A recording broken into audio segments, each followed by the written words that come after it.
UPI പുതിയ നിയമങ്ങൾ August 1 മുതൽ പ്രാബല്യത്തിൽ വരുമെന്ന് അറിയുന്നു.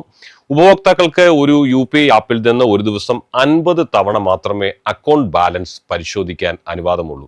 സാധാരണക്കാരനായ ഒരു വ്യക്തിക്ക് 50 തവണയൊന്നും ഒരു ദിവസം പരിശോധിക്കേണ്ട ആവശ്യം വരുന്നില്ല. വ്യാപാരികളെ, കച്ചവടക്കാർ, അങ്ങനെയുള്ള ആളുകളായിരിക്കും ഒരുപക്ഷെ അത്രമധികം തവണ പരിശോധിക്കാൻ ഇടയുള്ളത്. ഇനി UPI ഉപയോഗിക്കുന്ന ഉപഭോക്താക്കൾക്ക് ഇനി ഒരു ദിവസം 25 തവണ മാത്രമേ അവരുടെ മൊബൈൽ നമ്പറിൽ ലിങ്ക് ചെയ്തിരിക്കുന്ന ബാങ്ക് അക്കൗണ്ടുകളുടെ ലിസ്റ്റുകൾ കാണാൻ കഴിയൂ.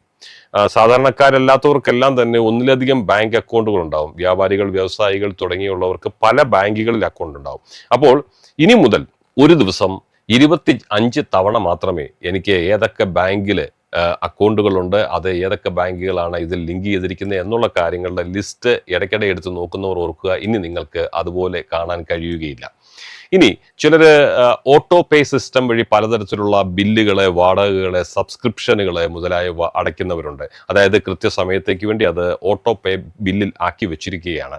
ഇത്തരം ഇടപാടുകൾ ഇനി മുതൽ ചില ഓഫ് പീക്ക് സമയങ്ങളിൽ മാത്രമേ നടക്കൂ. അതായത് ഉദാഹരണം പറഞ്ഞാൽ രാവിലെ 10 മണിക്ക് മുമ്പ്, ഉച്ചയ്ക്ക് 1 മണിക്കും വൈകുന്നേരം 5 മണിക്കും ഇടയിൽ, രാത്രി 9:30-ക്ക് ശേഷം എന്നിങ്ങനെയായിരിക്കും അതിന്റെ സമയക്രമം വരാൻ പോകുന്നത്. ഇടപാടിന്റെ പേയ്മെന്റ് ഹിസ്റ്ററി ഇനി മുതൽ ഒരു ദിവസം 3 തവണ മാത്രമേ ഉപയോക്താക്കൾക്ക് പരിശോധിക്കാൻ കഴിയൂ.